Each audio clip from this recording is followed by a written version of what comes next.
Hi viewers, ಎಲ್ಲರಿಗೂ ನಮಸ್ಕಾರ. ಇವತ್ತು ನಾನು ಕಡಲೆ ಬೀಜದ ಲಡ್ಡು ಹೇಗೆ ಮಾಡಬೇಕು ನೋಡಿಸ್ತೀನಿ. ಸೇಮ್ ಸ್ವೀಟ್ ಅಂಗಡಿಯ ಟೇಸ್ಟ್ ಇರುತ್ತೆ. ಮನೆಯಲ್ಲೇ ಹೇಗೆ ಮಾಡ್ಕೋಬೇಕು ನೋಡೋಣ. ಇವಾಗ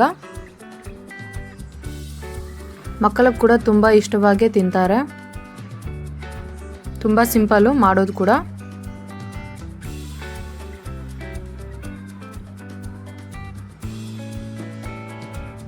ಇವಾಗ ಹೇಗೆ ಮಾಡೋದು ನೋಡೋಣ ಬರ್ರಿ. ಒಂದು ಕಡಾಯಿ ಇಟ್ಕೊಳ್ಳೋಣ.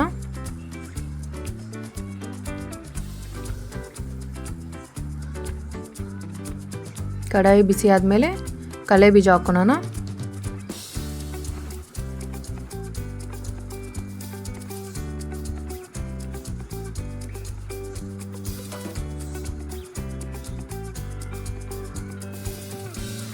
ಕಡಲೆ ಬೀಜ 1.5 ಕಪ್ ತಗೊತಾ ಇದ್ದೀನಿ ನಾನು.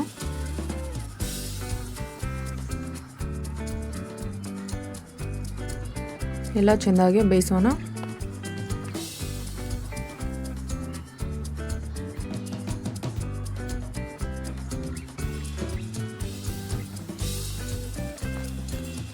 ನೋಡಿ, ಈಗ ಹೀಗೆ ಹುರಿಬೇಕು. ಈಗ ಹುರಿದ ಮೇಲೆ ಸ್ಟವ್ ಆಫ್ ಮಾಡ್ಕೊಳ್ಳೋಣ. ನೋಡಿ, ಆಫ್ ಮಾಡ್ಕೊಂಡ್ಮೇಲೆ ಇದೆಲ್ಲ ತಣ್ಣಕ್ಕಾಗಬೇಕು. ನೋಡಿ, ತಣ್ಣಕ್ಕಾದ್ಮೇಲೆ ಹೊಟ್ಟೆಲ್ಲ ಚೆನ್ನಾಗಿ ಬರ್ತಾಯಿದೆ. ಇವಾಗ ಹೊಟ್ಟೆಲ್ಲ ತೆಗೆದುಬಿಟ್ಟು ನೋಡಿ ಹೀಗೆ ರೆಡಿ ಮಾಡ್ಕೊಂಡು ಇಟ್ಕೊಂಡಿದ್ದೀನಿ ನಾನು. ಹೊಟ್ಟೆಲ್ಲ ತೆಗೆದುಬಿಟ್ಟು ಇವಾಗ ಒಂದು ಕಡಾಯಿ ಹಿಡ್ಕೊಂಡು ಅದರಲ್ಲಿ ನಾವು 1.5 ಕಪ್ ಕಡಲೆ ಬೀಜ ತೊಗೊಂಡ್ವಲ್ಲ, ಅದೇ ಕಪ್ನಲ್ಲಿ ಬೆಲ್ಲ ತೊಗೊಳೋಣ.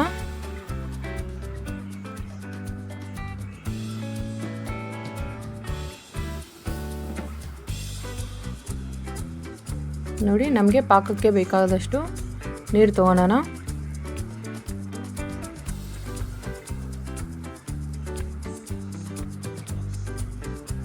ಇದನ್ನು ಚೆನ್ನಾಗಿ ಕಲಿಸ್ಕೊಳ್ಳೋಣ. ನಾನು ಚೆನ್ನಾಗಿ ಹೊಡೆದುಬಿಟ್ಟು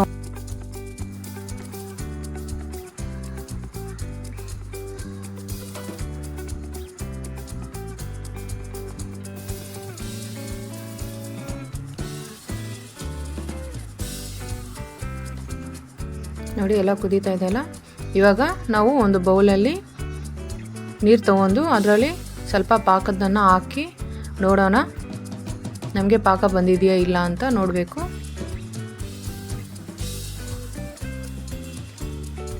ಇನ್ನೂ ಬಂದಿಲ್ಲ, ಇನ್ನೂ ಸ್ವಲ್ಪ ಬರಬೇಕು.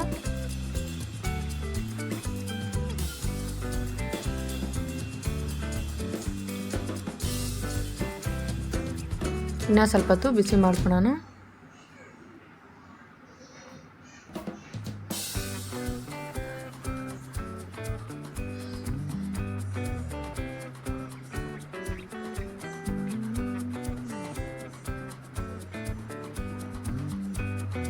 ಚೆನ್ನಾಗಿ ಕುದೀತಾ ಇದೆಯಲ್ಲ, ಮತ್ತೆ ನೀರು ತೊಗೊಳೋಣ.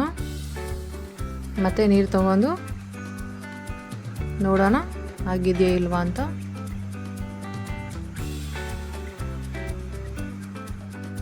ನೋಡಿ, ಇವಾಗ ಬಂದಿದೆ ನಮ್ಮದು ಪಾಕ, ರೆಡಿ ಆಗಿದೆ. ನೋಡಿ, ನಾನು ಕೈಯಲ್ಲಿ ಉಂಟೆ ಮಾಡಿ ನೋಡಿಸ್ತೀನಿ. ಉಂಟೆ ಆಗಿದೆ ಅಂದರೆ ನಮ್ಮದು ಪಾಕ ರೆಡಿ ಆಗಿದೆ ಅಂತ. ನೋಡಿ, ಚೆನ್ನಾಗಿ ಬಂದಿದೆ. ಇವಾಗ ನಾವು ಇದರಲ್ಲಿ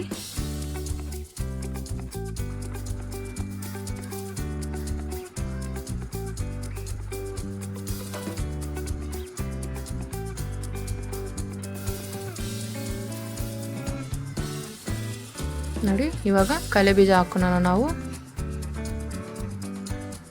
ಚೆನ್ನಾಗಿ ಕಲಿಸ್ಕೊಂಡು ಹಾಕೋಣ ಕಡಲೆ ಬೀಜ.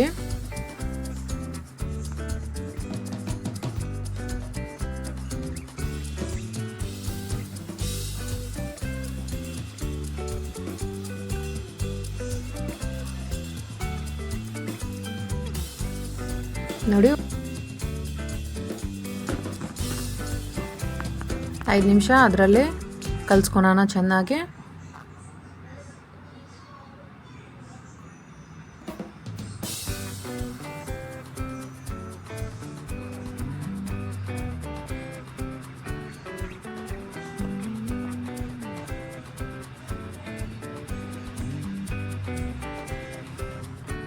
ನೋಡಿ ಇವಾಗ ನಮಗೆ ರೆಡಿಯಾಗಿದೆ. ನಾವು ಕೆಳಗಡೆ ಇಟ್ಕೊಬಿಡೋಣ. ಕೆಳಗಡೆ ಇಟ್ಕೊಬಿಟ್ಟು ಅದು ತಣ್ಣಕ್ಕಾಗುತ್ತಲ್ಲ, ತಣ್ಣಕ್ಕಾದ್ಮೇಲೆ ನಾವು ಉಂಡೆ ಮಾಡ್ಕೊಳ್ಳೋಣ.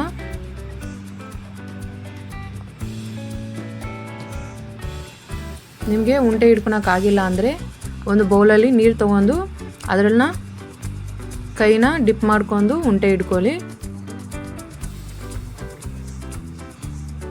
ನೋಡಿ ಇವಾಗ ನಾವು ಉಂಡೆ ಮಾಡ್ಕೊಂಡಿದ್ದೀನಿ. ಇವಾಗ ಸರ್ವ್ ಮಾಡ್ಕೊತಾ ಇದ್ದೀನಿ ನಾನು.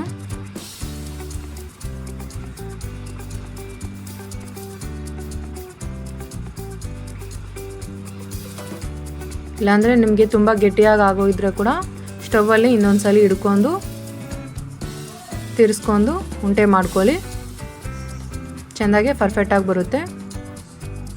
ನಮ್ಮ ರೆಸಿಪಿ ನಿಮಗೆ ಇಷ್ಟವಾದಲ್ಲಿ like, share, subscribe. Thank you.